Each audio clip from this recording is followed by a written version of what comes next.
নমস্কার বন্ধুরা, পাপু কিচেনে জানাই আপনাদের সবাইকে অনেক অনেক স্বাগত। আজকে আমি আপনাদের জন্য একটি দই ইলিশের রেসিপি নিয়ে এসেছি। আপনারা ইলিশের মরশুমে অনেক রকমভাবে ইলিশ বানিয়ে খেয়েছেন, কিন্তু একবার এই পদ্ধতিতে দই ইলিশ বানিয়ে দেখবেন।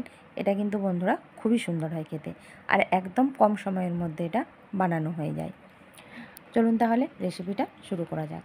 আর আজকে বন্ধুরা ইলিশ এর বাজারে কিন্তু আমি নিজেই ইলিশ কিনতে গিয়েছিলাম। চলুন একবার সেটা দেখিয়ে দিই। দেখুন বন্ধুরা, এখানে আমি দোকানে ইলিশ নিতে চলে এসেছি। এখানে অনেক ইলিশ রয়েছে, তার থেকে একটা ইলিশ আমি নিয়ে এসেছি।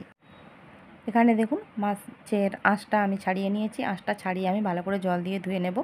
কাটার পর কিন্তু আর আঁশটা আমি ধোবো না।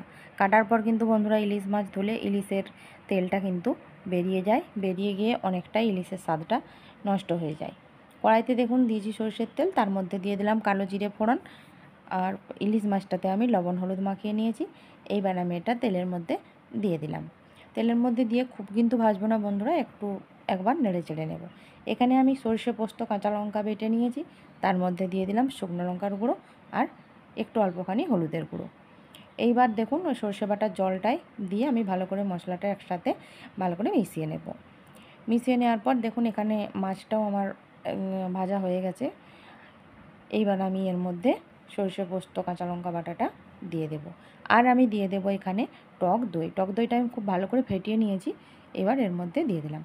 এবার ওই বাটিটাতেই আমি জল দিয়ে এর মধ্যে দিয়ে দেব পরিমাণ মতো জল।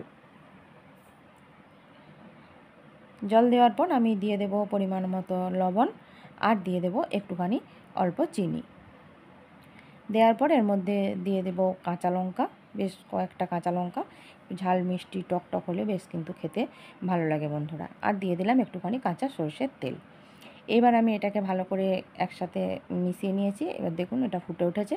এবার আমি এটা ঢেকে দেব। এটা ঢেকে আমি 20 থেকে 25 মিনিট রান্না করে নেব বন্ধুরা। দেখুন আমি কিছুক্ষণ পর খুলে নিয়েছিলাম একবার ঢাকাটা, কিন্তু রান্নাটা এখনও হয়নি। আমি আবার একবার এটাকে ঢেকে দিয়েছিলাম। এইবার দেখুন বন্ধুরা আবারও ঢাকাটা আমি খুলে নিয়েছি। এবার কিন্তু রান্নাটা আমার হয়ে গেছে। আমি এবার মাছটা নামিয়ে নেব। দেখুন বন্ধুরা, গরম গরম ভাতে খাওয়ার জন্য আমার দই ইলিশ কিন্তু তৈরি হয়ে গেছে। আমি এখানে অনেকটাই গ্রেভিটা রেখেছি বন্ধুরা, আপনারা আপনাদের পছন্দ মতো গ্রেভিটা রাখবেন। আর আমার এই দই ইলিশের রেসিপিটি আপনাদের কেমন লাগলো আমাকে অবশ্যই কমেন্টে জানাবেন।